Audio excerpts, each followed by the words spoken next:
Hello everyone, welcome to ELM tutorial series. Hope you have a basic concept of ELM. In case you don't know what is ELM, just go to my description section. Now if you open your browser and on Google search just write ELM install, you can find the first link, just click on that and then you can find the three installation process. So for Mac and Windows you can get one installer file, and for Linux you can get some process, but I'm going to do it in a different way. I'm going to do it using npm or node package manager. For this you need to install node or npm. So check the versions of npm and node to make sure that you have already installed node and npm, and then finally write npm space install space -g space elm.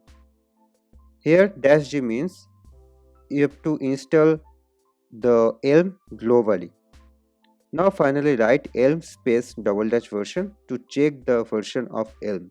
So here you can see elm has been installed successfully and it has the later version of elm.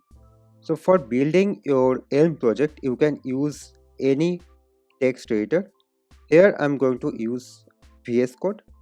So if you just open VS Code and inside the left panel you can see that one extension option is there. So you need to search elm. So you can find the first extension and it is deprecated now.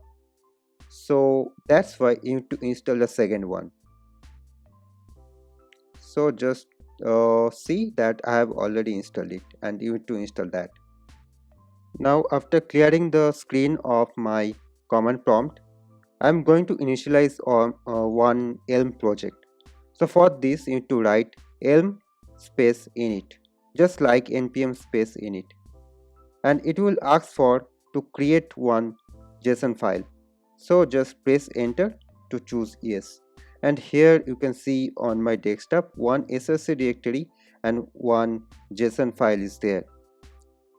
So to check if your elm is running correctly or not, you need to write elm space reactor.